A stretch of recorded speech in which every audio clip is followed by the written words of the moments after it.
अस्सलामुअलैकुम। वो न्यूज़ में आपको खुश आमदीद कहते हैं। बजट की खुसूसी ट्रांसमिशन के साथ मैं हूं मुदस्सर इकबाल। नाज़रीन, बजट 2023 और 24। अब मामला ये है कि ये साल जिसे इलेक्शन ईयर भी कहा जा रहा है, पहले ही पाकिस्तान में खासी मुश्किलात हैं मुआशी तौर पर, जहां पर बिजनेसमैन परेशान हैं, आम आदमी भी है और ख़ुद हुकूमत भी अभी तक मामलात को बेहतर नहीं कर पाई है।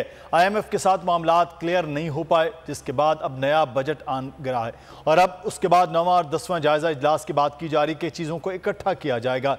कैसे होगा? अगले तकरीबन कोई 60 दिन की हुकूमत बमुश्किल रह गई है और उसके बाद जब यह बजट पेश कर दिया जाएगा और ये फाइनेंशियल ईयर ख़त्म होगा तो सिर्फ 42 दिन की हुकूमत किस तरह से आगे इन चीज़ों को चला पाएगी। हमारे साथ इस वक्त मौजूद हैं मारूफ सनतकार भी हैं, माहिर मुआशियात भी, अशफाक तोला साहब। बहुत शुक्रिया अशफाक तोला साहब आपके वक्त का। सर, इलेक्शन ईयर भी है और इस इलेक्शन ईयर में मामलात ये हैं कि खासे मुश्किलात होती हैं चीज़ों की, तो अब जो बजट है क्या तवक्कुआत की जा रही हैं ख़ास तौर पर बिजनेसमैनों की जानिब से इस बजट को लेकर जिसे इलेक्शन ईयर में लाया जा रहा है?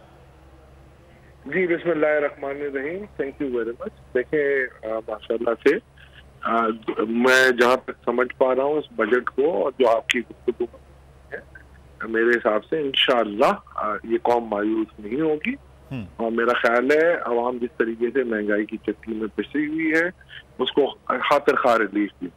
तो ये बजट जो आएगा ये एक इन्वेस्टर फ्रेंडली भी होगा, ये इसमें अवाम दोस्त बजट भी होगा और इंशाल्लाह हुकूमत की पॉलिसी के हिसाब से हम वो चीजें लाने की कोशिश करेंगे जो कि अवाम की तवक्कुआत के अहम। सही। अच्छा अशफाक साहब, सब्सिडी के हवाले से अब बड़ी एक लंबी चौड़ी फहरिस्त कल गर्दिश कर रही थी मीडिया पर कि बहुत सी चीज़ों में अब आवाम के लिए सब्सिडी रखी गई है। जो बहुत सी सब्सिडी रखी गई है ये आम आदमी के लिए डायरेक्टली उस तरह इफेक्ट होगा, फ़ायदा होगा इस सब्सिडी के साथ?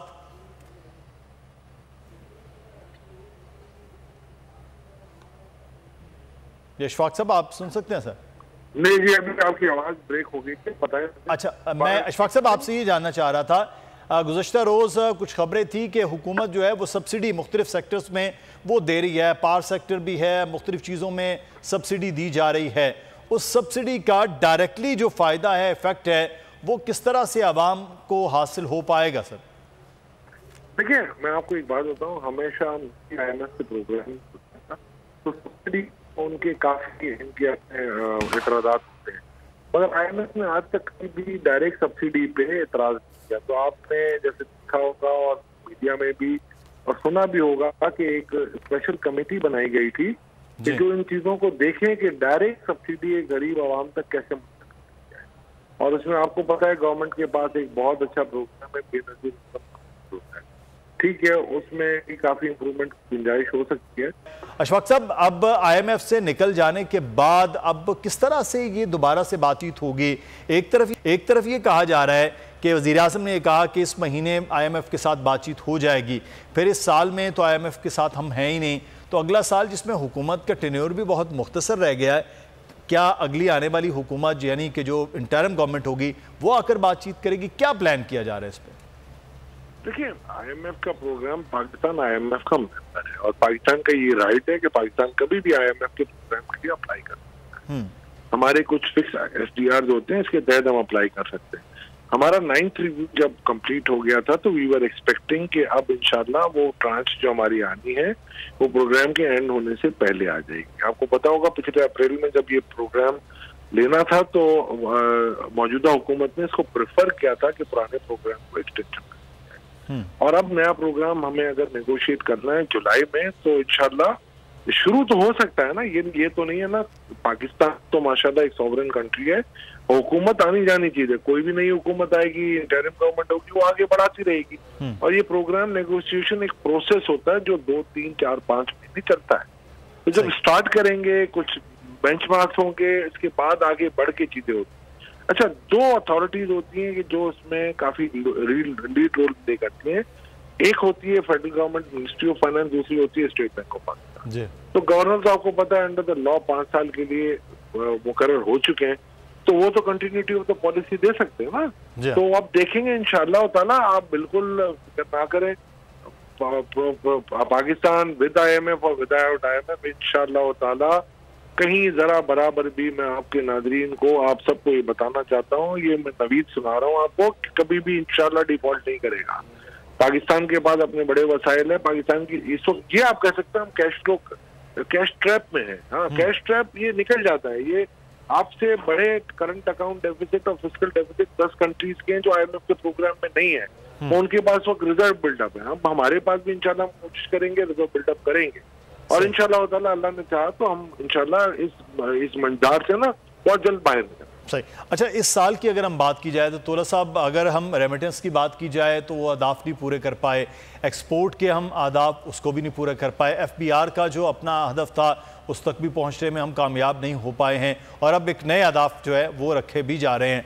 क्या वजूहात रही कि हम इन अहदाफ तक नहीं पहुँच पाए, चाहे वो टैक्स रेवेन्यू था? ये देखिए मैं आपको बताया था, देखिए टैक्स डेफिसिट आप जो कह रहे हैं ना, वो था पहले आपने 7,000 रखा था, फिर 7,200 किया, फिर 7,400 किया, फिर 7,600 किया, तो आप अपवर्ड रिवीजन, तो ओरिजिनल जो एस्टिमेट था जो FBR टीम का लास्ट ईयर जो बजट में रखा गया था, बजट से पहले वो आपने 7,000 था, मेरे ख्याल से 7,000 से थोड़ा ऊपर ही हम जाएंगे। बाकी बात आपको पता है, इम्पोर्ट कंप्रेशन की वजह से काफी आपके टैक्सेस जो पोर्ट पे मिलते हैं वो नहीं मिलते, तो उस वजह से अगर आपने देखा होगा, आप ये भी देखेंगे करंट अकाउंट डेफिसिट का टारगेट रखा था, उससे भी नीचे करंट अकाउंट डेफिसिट आपका कंट्रोल है बिकॉज ऑफ कंप्रेशन। ठीक है ना।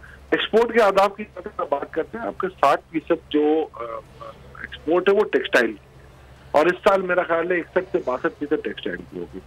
एक टेक्सटाइल की जो भी आपकी एक्सपोर्ट होती है उसका दारोमदार होता है आपकी कॉटन प्राइसिंग। लास्ट ईयर जब 1 बिलियन पर पाउंड थी अमेरिकन कॉटन जो रेट था, उस वक्त आपकी जो एक्सपोर्ट थी वो 31 बिलियन को टच कर गई थी, और भूलिएगा मत कि उसमें $2.5 से $3 बिलियन आपके इस मरतबा एवरेज प्राइस जो कॉटन की आ रही है वो 70 से 75 सेंट आ रही है, तो इसलिए खातिर ख्वाह कमी आएगी टेक्सटाइल की एक्सपोर्ट। दूसरी तरफ आपने कहा रेमिटेंसेस कम आए, तो रेमिटेंसेस कम आने की वजह 2 है। एक तो ये है कि आपका एक ऑब्वियसली बाहर बहुत ज्यादा इन्फ्लेशन है, उस वजह से लोग अपने खर्चे जो UK में, सऊदिया में, UAE में रहते हैं, उनके अपने खर्चे ज्यादा हैं, तो इसलिए वो अपना खर्चा पूरा कर नहीं पा रहे कि उनके पास सेविंगों को पाकिस्तान भेज सके। दूसरा, एक बिल्कुल आपकी बात दुरुस्त है कि मार्केट का और उसका रेट बहुत बड़ा डिफरेंस है। तीसरा जो मैं आपको बताऊंगा कि लास्ट ईयर जो आपकी हाउसिंग की एमनेस्टी चल रही, आप बिलाशुबा चेक भी कर सकते हैं, फॉरेन एक्सचेंज एसोसिएशन वालों से भी कर सकते हैं, उसका $4 बिलियन आपका एमनेस्टी के अंदर आया था। बिल्कुल। तो ये फर्क है। मैं कहता हूँ अगर उस 4 बिलियन को मैं निकाल देता हूँ तो ईयर ऑन ईयर आपकी काफी ज्यादा हो। तो मेरे ख्याल से देखें, जो दुनिया की इकोनॉमी इस वक्त इन्फ्लेशन के दाने पे खड़ी हुई है, तो वो इंशाल्लाह आपकी इकोनॉमी इंशाल्लाह इसमें रेजिलियंस है, पाकिस्तान विल बाउंस बैक।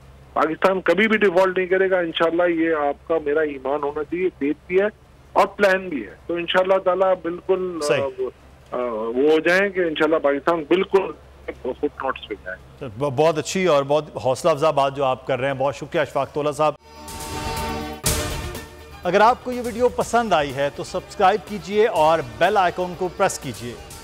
अदलो इंसाफ की बात सब करते हैं, पर हकीकत में सच के साथ निडर होकर खड़े रहने की जुर्रत नजर नहीं आती। बोल ने तश्कील दी 10 कोर्ट रिपोर्टर्स की टीम, जो केस की बेस तक जा पहुंचे। पैनल पे सफे अव्वल के legal experts, court round up, Neelam Arshad के साथ सिर्फ बोल पे। सब्सक्राइब करें और बेल दबाएं ताकि कोई खबर रह न जाए।